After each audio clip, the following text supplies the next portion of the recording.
Hello, and welcome to another session from the Shack. I'm Stephen Redding, and we're going to continue to discuss the more of our lives. Since our last session, I have gotten many comments regarding the uncertainty of these times. And friends, that really motivates and provokes this particular action on our part to understand how it is that we are involved, who we are, and what more we might be. And I believe that together, as we agree to face in the right direction, that we will make more certain the uncertainty of these times. Let it not be forgotten that we're in a very difficult and yet challenging aspect of the journey. Yes, the terror of the night, the teeth of the taking, and the time of subtraction is before us. And yet I, like many of you, are excited about the challenges because we're beginning to see the longer picture, the bigger view to which we belong. I would like to remind everybody today that we do this together. It's true that many of the perceptions which I share with you have come from the unique experiences of being on the edge, that the dying experiences and the near death. But the fact is that it's going to take the collective effort of those who are willing to see life anew, to look at what it is that life means for us. And it really amounts to preparing ourselves to be more open to what the bigger picture can bring for us. It talks about diminishing our intellect and letting go of our memories, which brings us back to our recent and past session regarding creating a sanctuary, creating a time during our day, and making room in our life to allow the unusual to come tapping at our window.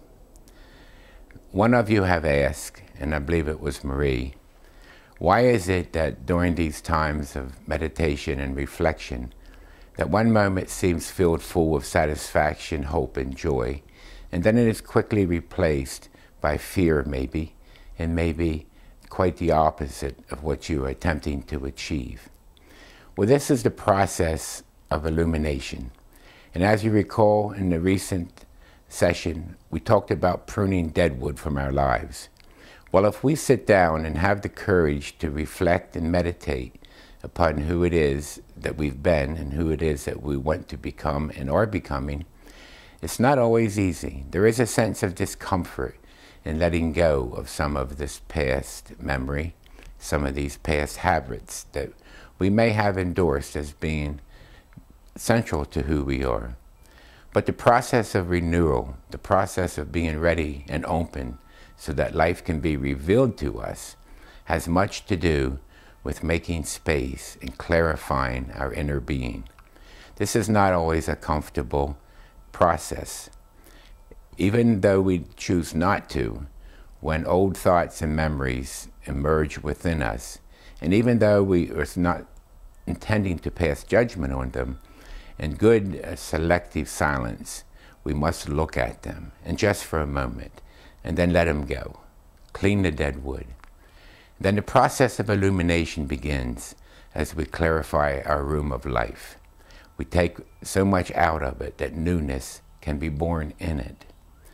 And in the process, the illuminating promise is that the life around you will allow you more love and affection from those who are intended to give it to you. It will also allow us to better understand what is best in our directions next. It will also reveal for us neighboring realities. And at first, they might be like a poorly tuned station. There may be a lot of static, and it might not be all that comfortable because what it is that we're reaching for might not easily come into the place that we are. Another one of you, and I think it was Eric, had asked, what does the beginning of this seeing of the unusual look like? Well, I remind you, friends, that it can be very different as we are, what happens around us as newness is emerging and coming to us can be very different indeed. I have chimes here behind me and around my shack, and they often signal when something is coming. For you, it may be a whisper, maybe not totally recognizable, but something. Maybe an air will be stirred. Maybe music that you were playing or listening to might miss a beat. You may even sense company, something that you can't see, but something that you feel.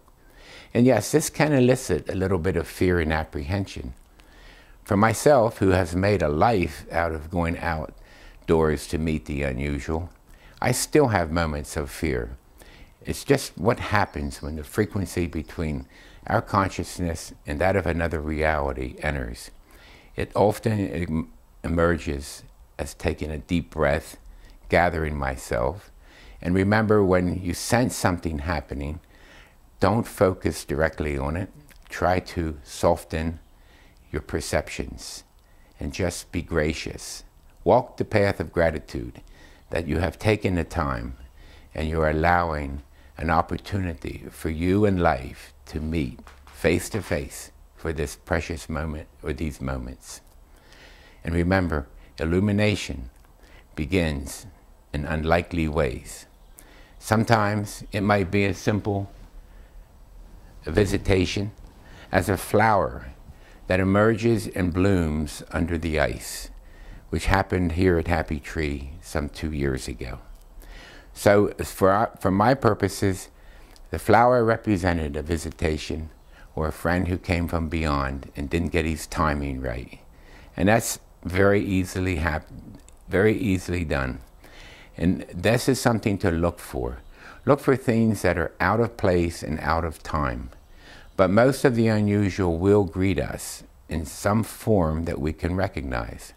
Birds seem to be very prevalent in my life and others who have begun to see beyond the ordinary.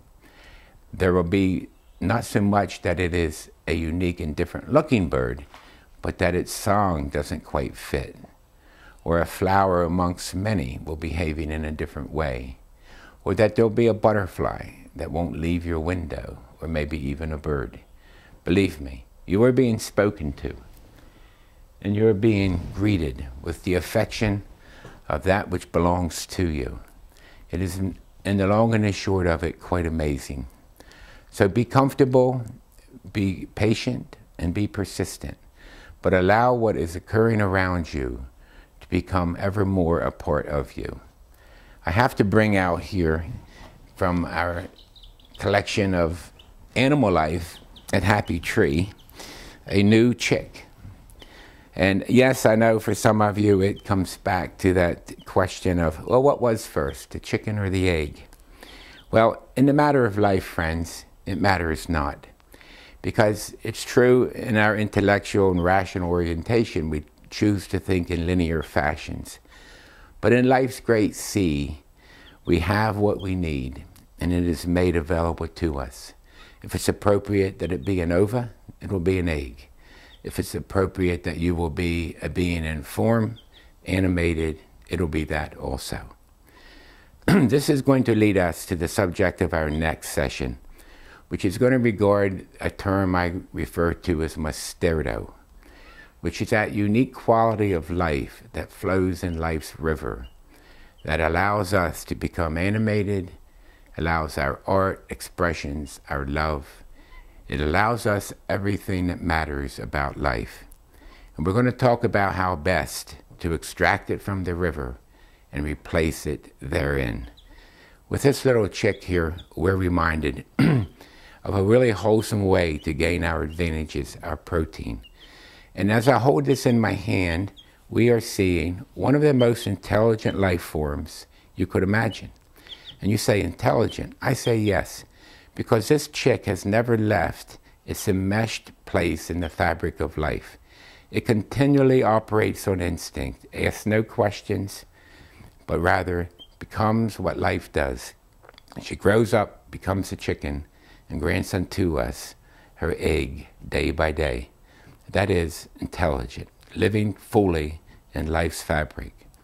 And that is true of life in general. Remember, she has lifted us from her matter. When we have thirst, she has shown us a river. When we have been hot, she has taken us to her forest. And when we have hungered, she has shown us her gardens. And in the long and the short of it, in whatever way and in whatever time, she has found it capable and possible to wrap her loving arms around us, to carry us and protect us so that our journey in life might carry on. Thank you, and from the world of the chick and myself, have a very good day.